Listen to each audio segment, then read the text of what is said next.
వదిలేసాను, దాంట్లో మంచి రిజల్ట్ వస్తుంది అనిపించింది. ఇదిగోండి సీతాఫలం చెట్టు అయితే మొత్తం మాడిపోయి అయ్యో అనుకున్నాను. ఇదిగోండి పూత వచ్చింది చూడండి, 1 2 ఇదిగోండి 3, ఇదిగోండి 3 అయిపోయిందా, ఇదిగోండి వెనకాల ఇంకా 4 5 ఉన్నాయి. తర్వాత కింద 6 7 ఇదిగోండి 8, ఇంకోటి దాని వెనకాల 9.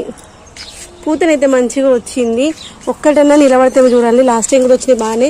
ఇదిగోండి 10 11 ఇదిగోండి ఒకటి 12 అయితే వచ్చినాయి. 12 ఇదిగోండి అక్కడ ఒకటి 13 మొక్కలు వచ్చినాయి. ఇంకా దాని వెనకాల కూడా బుజ్జిగుండు 14 ఉన్నాయి. 1 2 అన్న 14 ఇదిగోండి ఇక్కడ కూడా 2 వచ్చినాయి. ప్రతి కొమ్మకు చిన్న చిన్నగా అయితే వచ్చాయి. ఈసారన్నా నిలబడితే పూత బాగుండు. యాక్చువల్గా ఇలానే పూత వచ్చిన తర్వాత సీతాఫలం అనేటువంటిది వస్తాయన్నమాట. ఇంకోండి తర్వాత ఇదిగోండి నేను నిన్న చూసి షాక్ అయిపోయాను. గులాబీగా నేను అసలు చూడలేదు. ఇదిగోండి 1 2 3 4 వచ్చాయి పువ్వులు. నిన్ననైతే పువ్వులు మస్తు విరగా పూసినాయి. అసలు నేను ఆ టైంలో ఫోన్ తీసుకురాలేదు, చూసి షాక్ అయ్యాను. అసలు నేను ఫోన్ తీసుకురాని రోజే మన మిద్దె తోటలో ఇన్ని మెరాకిల్స్ వచ్చాయా అని. దానికి రీజన్ కంటిన్యూగా ఒక 2 3 సార్లు లిక్విడ్ ఫర్టిలైజర్స్ ఇచ్చాము, అందుకనమాట మంచి రిజల్ట్ వచ్చింది. నిన్న మనం పెట్టుకున్నటువంటి గోరింటాకు చూడండి ఎంత బాగా పండింది.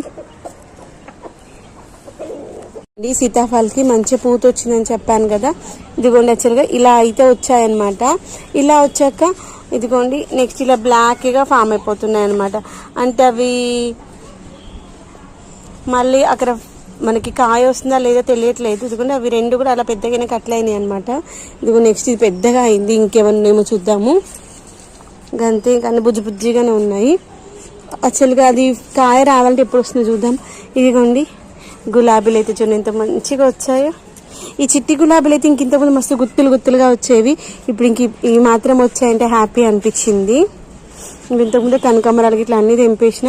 నుండి మార్నింగ్ కూడా నీమ్ ఆయిల్ స్ప్రే చేశాను అనమాట. అందుకే కొంచెం నిగనిగలాడుతూ ఉంది మన తోటనైతే. ఇదిగోండి ఇలా వాడిపోయిన చెట్లు అయితే కట్ చేసుకోవాలి. కట్ చేస్తేనే మంచిగా ఉంటుంది. ఎండనైతే మస్తు ఘోరంగా ఉంది. టమాటా చెట్లు అయితే అన్నీ ఎండిపోతున్నాయి. కానీ బుజ్జిగా వచ్చాయి టమాటాలు. చెట్టు అయితే మొత్తం ఎండిపోయింది. టమాటా చెట్లు, వంకాయ చెట్లు అయితే మొత్తం పోతుంది. అక్కడ ఒక టమాటా చెట్టు ఎండిపోయింది, ఇక్కడ ఒక టమాటా చెట్టు ఎండిపోయింది. వంకాయ చెట్లు కూడా అన్నీ ఎండిపోతుంది. ఇప్పుడు 2 ఎండిపోయింది, ఇది ఒకటి 3వది. అన్నీ పోతున్నాయి. ఇదిగోండి ఇది కూడా అటా ఇటా అన్నట్టు ఉంది. గన్నేరు చెట్టు ఇక మళ్ళీ మస్తు రోజుల తర్వాత మళ్ళీ మంచిగా పూత వస్తుంది చూసారా. మనం లిక్విడ్ పోషకాలు ఇస్తూ ఉంటే మంచిగా పువ్వులు వస్తాయి. ఎందుకంటే